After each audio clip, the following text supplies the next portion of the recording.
Wow, ಇದೇನಿದು ಇಷ್ಟು super ಆಗಿದೆ. ಯಾರು ಇಟ್ಟಿರ್ಬೋದು? ಇದನ್ನ ಅಕ್ಕಂಗ್ ಕೊಡ್ತೀನಿ. ಪ್ರಿನ್ಸೆಸ್ ತರ ಕಾಣಿಸ್ತಾಳೆ. ಇಲ್ಲೇನ ಮಾಡ್ತಿದ್ಯಾ? ಬಾ ಊಟಕ್ಕೆ ಹೋಗೋಣ. ಅಕ್ಕ, ಇದನ್ನ ಹಾಕೋ. ಯಾಕೋ? ಸುಮ್ಮನೆ ಹಾಕೊಳಕ್ಕ.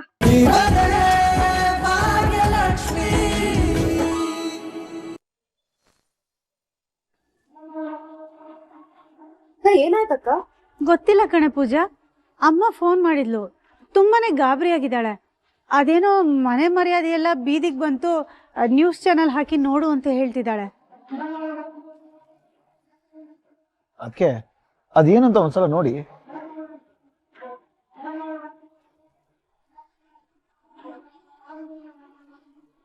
ಕೋಟ್ಯಾಧೀಶ್ವರ ಆದೀಶ್ವರ್ ಕಾಮತ್ ಹಾಗೂ ಭಾಗ್ಯ ಸೂರ್ಯವಂಶಿ ಕೆಲವು ದಿನಗಳಿಂದ ಜೊತೆಗೆ ಓಡಾಡ್ತಾ ಇದ್ದು ಇವರಿಬ್ರು ಕೂಡ ಮದುವೆ ಆಗ್ತಾರೆ ಅನ್ನೋ ಸುದ್ದಿ ಹರಿದಾಡ್ತಾ ಇದೆ.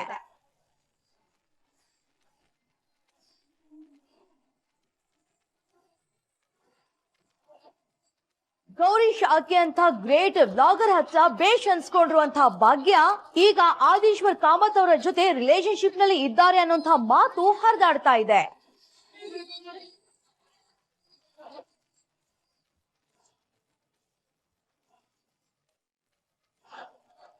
ಕಾರ್ನಲ್ಲಿ ಆದೀಶ್ವರ್ ಕಾಮತ್ ಅವರ ಹೆಜ್ಜೆಗೆ ಹೊರಗಿರುವಂತಹ ಫೋಟೋ ಈಗ ಸಖತ್ ವೈರಲ್ ಆಗ್ತಾ ಇದೆ. ನೆಟ್ಟಿಗರು ಇವರಿಬ್ಬರ ಮಧ್ಯ ಪ್ರೀತಿ ಪ್ರೇಮ ಇದೆ ಅಂತ ಹೇಳಿ ಕಮೆಂಟ್ ಮಾಡ್ತಾ ಇದ್ದಾರೆ. ಈಗ ಸ್ಕ್ರೀನ್ ಮೇಲೆ ನೀವು ನೋಡ್ತಾ ಇರುವುದು ಆ ಎಕ್ಸ್ಕ್ಲೂಸಿವ್ ಫೋಟೋ ನಮ್ಮಲ್ಲಿ ಮಾತ್ರ.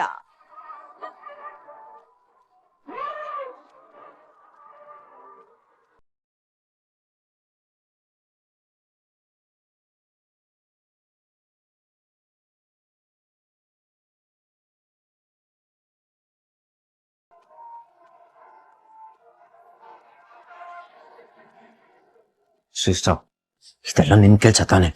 ಈ ತಾಣ ನಿನ್ಗಿರೋದು ತಲೆ ಕೆಟ್ಟಿದ್ಯಾ? ನಾನ್ ಯಾಕೆ ಇದನ್ನೆಲ್ಲ ಮಾಡ್ಲಿ? ಸುಮ್ನೆ ಏನೇನೋ ಹೇಳ್ಬಿಡ. ಶ್ರೇಷ್ಠ, ನಿಜ ಹೇಳು, ಇದು ನಿನ್ ಕೆಲ್ಸಾನೇ. ನಾನ್ ಯಾಕೆ ಅದನ್ನೆಲ್ಲ ಮಾಡ್ಲಿ? ಸುಮ್ನೆ ಏನೇನೋ ಮಾತಾಡಬೇಡ. ಸುಮ್ನೆ ನನ್ನ ಬ್ಲೇಮ್ ಮಾಡ್ಬೇಡ. ಶ್ರೇಷ್ಠ, ನ್ಯೂಸ್ ನಲ್ಲಿ ಬರ್ತಿರೋ ವಿಷಯಸ್ ನಲ್ಲಿ ಆ ಇವೆಂಟ್ ಬಗ್ಗೆ ಎಲ್ಲ ಬರ್ತಿದೆ. ಆಮೇಲೆ ಬ್ಯಾನರ್ದು ಫೋಟೋಸ್ ಎಲ್ಲ ಇದೆ. ಆತರ ಇದ್ಮೇಲೆ ಈ ಫೋಟೋಸ್ ಎಲ್ಲ ತೆಗ್ದು ನೀನೇ ತಾನೆ? ಈ ತಾಂಡವ್, ಜಸ್ಟ್ ಬಿಕಾಸ್ ನನ್ನ ಪಿಕ್ಚರ್ಸ್ ನೆಲ್ಲ ತೆಗ್ದೆ ಅನ್ನೋ ಮಾತ್ರಕ್ಕೆ ನಾನೇ ಅಂತ ಹೇಗೋ ಹೇಳ್ತೀಯಾ? ನಾನು ಅದನ್ನೆಲ್ಲ ತೆಗ್ದು ನನ್ನ ಆಫೀಸ್ ಗ್ರೂಪ್ ಅಲ್ಲಿ ಅಪ್ಡೇಟ್ ಮಾಡಿದೆ. ಬೇರೆ ಯಾರಾದ್ರೂ ಮಾಡಿರ್ಬೋದಲ್ವಾ? ನೋಡು ಶ್ರೇಷ್ಠ, ನೀನ್ ಹೇಳ್ತಿದ್ಯಾ ಅಂತ ನಂಬ್ತಾ ಇದ್ದೀನಿ. ಬಟ್ ಇದ್ರ ಹಿಂದೆ ನಿನ್ ಕೈವಾಡ ಇದೆ ಅಂತ ನನ್ಗೇನಾದ್ರೂ ಗೊತ್ತಾದ್ರೆ ನಾನ್ ಮಾತ್ರ ಸುಮ್ನಿರಲ್ಲ. ನಂಗೆ ಎಲ್ಲಾ ವಿಷಯನೂ ಗೊತ್ತಾಯ್ತು. ಅಲ್ಲ ಭಾಗ್ಯ, ಏನ್ ನ್ಯೂಸ್ ಸ್ಪ್ರೆಡ್? ಅಪ್ಪ ಕಾಲ್ ಮಾಡ್ತಾ ಇದ್ದಾರೆ.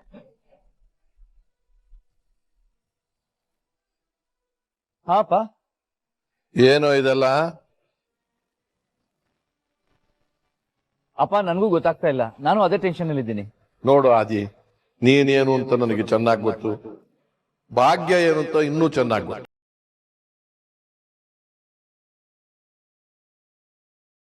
ನೋಡು, ಒಟ್ಟಿಗೆ ಅನ್ನ ತಿನ್ನೋರು ಯಾರು ಇಂಥ ಕೆಲಸ ಮಾಡೋದಿಲ್ಲ. ಮಾಡಿದ್ರು ಅವ್ರ ಉದ್ಧಾರ ಆಗದೆ. ಈಗ ನೀನು ಗಾಬರಿ ಆದ್ರೆ ಭಾಗ್ಯನಿಗೂ ತುಂಬಾ ಗಾಬರಿ ಆಗುತ್ತೆ. ಪಾಪ ಅವಳು ಈಗಾಗಲೇ ತುಂಬಾ ನೋವು ಅನುಭವಿಸಿದಾಳೆ. ಅವಳು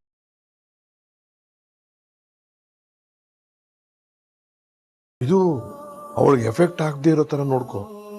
ಸ್ವಲ್ಪ ಸಮಾಧಾನ ಮಾಡೋ. ಸರಿಯಪ್ಪ.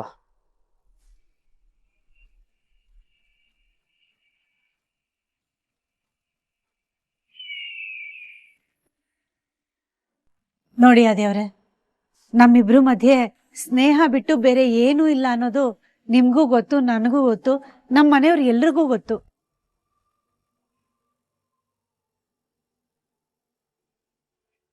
ನೋಡೋರು 1000 ಮಾತಾಡ್ಬೋದು, ಆದ್ರೆ ನಾವಿವಾಗ ಧೈರ್ಯವಾಗಿಲ್ಲ ಅಂದ್ರೆ ಇವ್ರುಗಳು ತೋರ್ಸಿದ್ದೆ ನಿಜ ಅನ್ಕೊಂಡ್ಬಿಡ್ತಾರೆ. ಅದೇವ್ರೆ, ಇದೆಲ್ಲ ಸರಿಯಾಗ್ಬೇಕು ಅಂದ್ರೆ ನಾವು ಧೈರ್ಯವಾಗಿರ್ಬೇಕು.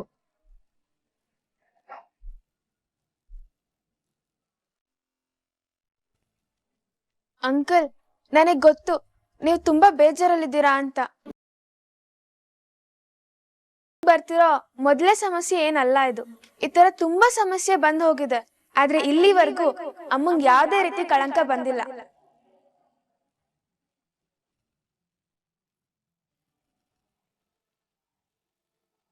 ಹೌದು ಬಾವ, ನನ್ನ ಅಕ್ಕ ಒಂಥರ ಬೆಂಕಿ ಇದ್ದಾಗೆ. ಈ ತರ ಯಾರೇ ಅವಳನ್ನ ಆಡ್ಕೊಳಕ್ ಬಂದ್ರು ಅವರೇ ಸುಟ್ಟೋಗ್ತಾರೆ. ಈ ತರ ಮಾಡ್ದವ್ರ ಯೋಗ್ಯತೆ ಏನು ಅಂತ ಇಲ್ಲೇ ಗೊತ್ತಾಗ್ತಿದೆ.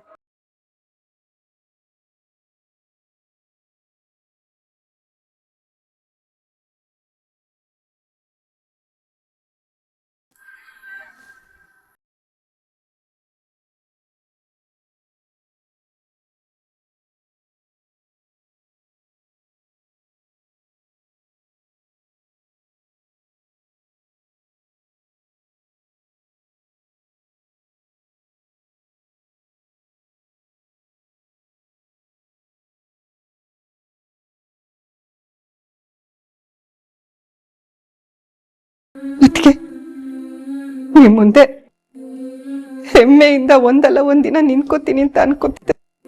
ಅದೇ ಪ್ರತಿ ಸೋತು ನಿಲ್ತಾ ಇದ್ದೀನಿ.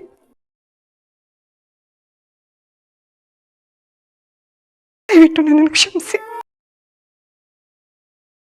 ನೀವು ಆದಿ, ಕನ್ನಿಕಾ, ಕಿಶನ್, ಮಹಿತನ ನನ್ ಮಡ್ಲಿಗೆ ಹಾಕಿ ಇವ್ರ ಜವಾಬ್ದಾರಿ ನಿಂದು ಅಂತ ಹೇಳೋದ್ರಿ. ಅದನ್ನ ಚೆನ್ನಾಗಿ ನಿಭಾಯಿಸ್ತಾ ಇದ್ದೀನಿ ಅಂತ ನಾನು ಅನ್ಕೊಂಡಿದ್ದೆ. ಆದ್ರೆ ಹಾಗಾಗ್ತಿಲ್ಲ. ಅದಕ್ಕೆ ಎಲ್ಲ ನನ್ನ ಕೈ ಮೀರಿ ಹೋಗ್ತಾ ಇದೆ. ಅದ್ರಲ್ಲೂ ಆದಿ ವಿಷಯಕ್ಕೆ ಆದಿನ ನಾನು ತುಂಬಾ ಚೆನ್ನಾಗಿ ನೋಡ್ಕೊತಾ ಇದ್ದೆ. ಆದ್ರೆ ಈಗೀಗ ಅವ್ನು ಏನೇ ನಿರ್ಧಾರ ತಗೊಂಡ್ರು ನನಗೆ ಗೊತ್ತಾಗ್ತಾ ಇಲ್ಲ. ಈಗ ಈ ತರ ಎಲ್ಲ ಅವಾಂತರಗಳಾಗ್ತಾ ಇದೆ. ನಾನು ಅತ್ತೆ ಆಗಿ ಸೋಲ್ತಾ ಇದ್ದೀನಿ. ಅದಕ್ಕೆ ಸೋಲ್ತಾ ಇದ್ದೀನಿ.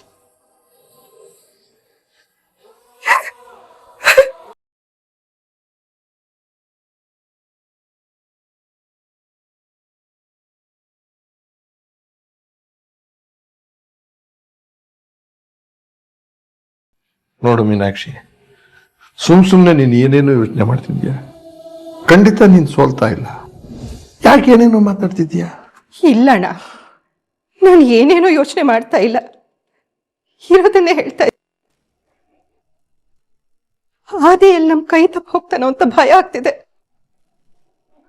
ಈ ತರ ಎಲ್ಲ ಏನೇನೋ ಯೋಚನೆ ಬರುತ್ತಣ್ಣ. ಹಾ ಹೌದು, ಭಾಗ್ಯ ಒಳ್ಳೆ ಆದ್ರೆ ನಮ್ಮ ಆದಿ ಭವಿಷ್ಯ ಏನಣ್ಣ? ಇಲ್ಲಣ್ಣ, ಮದ್ವೆ ಆಗೋವರೆಗೂ ಈ ತರ ಸುದ್ದಿಗಳು ಹರಿದಾಡ್ತಾನೆ ಇರುತ್ತೆ. ಅದಕ್ಕೆ ಇದೆಲ್ಲ ಸರಿ ಆಗ್ಬೇಕು ಅಂದ್ರೆ ಆದಿ ಮದ್ವೆ ಆಗ್ಲೇಬೇಕಣ್ಣ. ಅವನ್ ಬಂದ್ ಕೂಡ್ಲೆ ನೀನೇ ಅವನ ಹತ್ರ ಮಾತಾಡಿ ಇದನ್ನೆಲ್ಲ ಸರಿ ಮಾಡ್ಬೇಕು. ಅವನು ನಿನ್ ಮಾತು ಕೇಳ್ತಾನಣ್ಣ. ಆ ದಿನ ಹೀಗ್ ನೋಡೋದಕ್ಕೆ ನನ್ನಿಂದ ಆಗಲ್ಲಣ್ಣ.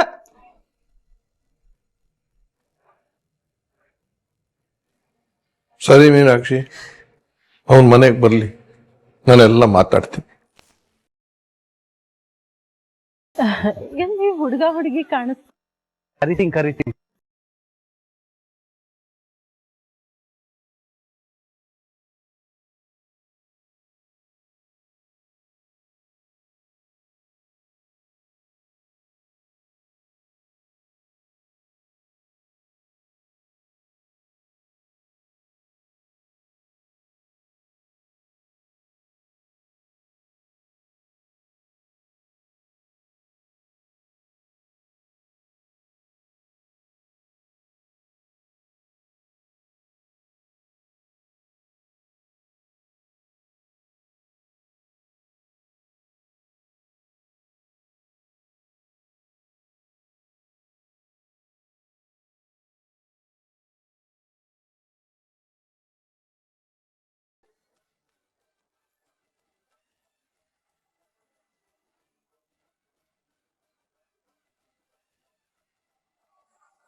ನೀವೆಲ್ಲ ಮಾತಾಡ್ತಾ ಇರಿ, ಯಜಮಾನ್ರೆ ಬನ್ನಿ. ಗಂಡು ಹೆಣ್ಣಿಗೆ ಕೊಡೋಕೆ ಅಂತ ನಾನೇನು ತರಕ್ಕಾಗ್ಲಿಲ್ಲ. ಅಯ್ಯೋ ಅದೆಲ್ಲ ಏನ್ ತೊಂದರೆ ಇಲ್ಲ. ಆದ್ರೆ ನನಗ್ ತೊಂದರೆ ಇದೆ ನೋಡಿ, ಏನು ಗಿಫ್ಟ್ ತರಕ್ಕಾಗ್ಲಿಲ್ಲ. ಇದನ್ನ ಇಟ್ಕೊಳ್ಳಿ. ಅಯ್ಯೋ ಇದೆಲ್ಲ ಏನು ಬೇಡ. ನೋಡಿ, ನೀವು ಪ್ರೀತಿಯಿಂದ ಕರೆದಿದ್ದಕ್ಕೆ ನಾವು ಪ್ರೀತಿಯಿಂದ ಬಂದಿದ್ದೀವಿ. ಹಾಗೆ ನಾವು ಪ್ರೀತಿಯಿಂದ ಕೊಡೋದನ್ನ ನೀವು ತಗೊಳ್ಳೇಬೇಕು ಅಲ್ವಾ? ತಗೊಳ್ಳಿ, ಇಟ್ಕೊಳ್ಳಿ. ಬೇಡ ಬೇಡ ಪ್ಲೀಸ್ ಬೇಡ. ಪ್ಲೀಸ್. ಇದನ್ನ ನೀವೇ ಡೈರೆಕ್ಟ್ ಆಗಿ ಹುಡುಗ ಹುಡುಗಿ ಕೊಡ್ಬೋದಾಯ್ತಲ್ಲ. ಇಲ್ಲ, ಎಲ್ರ ಮುಂದೆ ಹಾಗೆ ಹಣ ಕೊಡೋದು ಚೆನ್ನಾಗಿರಲ್ಲ.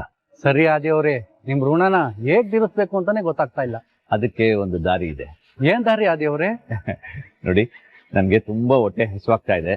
ನೀವು ಊಟ ಹಾಕಿದ್ರೆ ಅದೇ ಋಣ ತೀರ್ಸ್ದಂಗೆ. ಅಯ್ಯೋ ನಿಮ್ಮನ್ನ ಊಟ ಕರೆಯೋದೇ ಮರ್ತ್ಬಿಟ್ಟೆ. ಬನ್ನಿ ಬನ್ನಿ.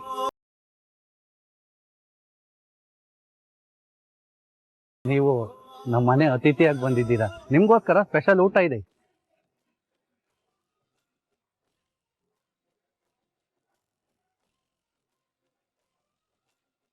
ಅದ್ರ ಜೊತೆಗೆ ನಮ್ಮೂರಿನ ಸ್ಪೆಷಲ್.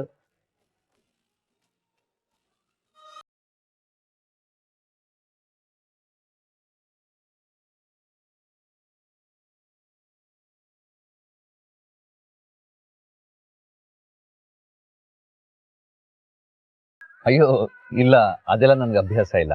ಅಭ್ಯಾಸ ಇಲ್ಲ ಅಂದ್ರೆ ಹೆಂಗೆ? ಸ್ವಲ್ಪ ತಗೊಳ್ಳಿ, ಚೆನ್ನಾಗಿರುತ್ತೆ. ಆಮೇಲೆ ನೋಡೋಣ, ಮೊದ್ಲು ಊಟ ಮಾಡೋಣ. ಸರಿ. ತನ್ಮಯಲ್ಲಿ ಅವ್ನ್ ಇಲ್ಲೇ ಎಲ್ಲ ಹೋದ ಅಂಕಲ್, ನಾನ್ ಕರ್ಕೊಂಡ್ ಬರ್ತೀನಿ. ಹಾ.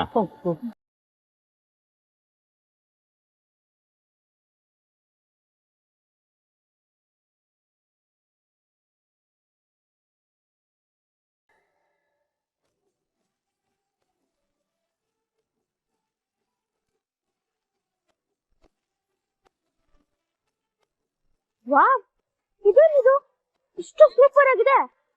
ಯಾರು ಇಟ್ಟಿರ್ಬೋದು? ಇದನ್ನ ಅಕ್ಕಂಗ್ ಕೊಡ್ತೀನಿ, ಪ್ರಿನ್ಸೆಸ್ ತರ ಕಾಣಿಸ್ತಾಳೆ. ಇಲ್ಲೇನ ಮಾಡ್ತಿದ್ಯಾ? ಬಾ ಊಟಕ್ಕೆ ಹೋಗೋಣ. ಅಕ್ಕ, ಇದನ್ನ ಹಾಕೋ. ಯಾಕೋ? ಸುಮ್ಮನೆ ಹಾಕೊಳಕ್ಕ.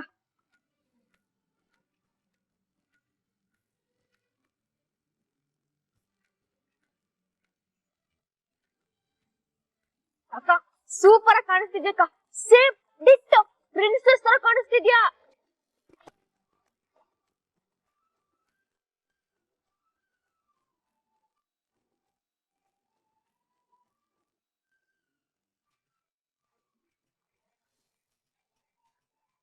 Wow, thank you so much.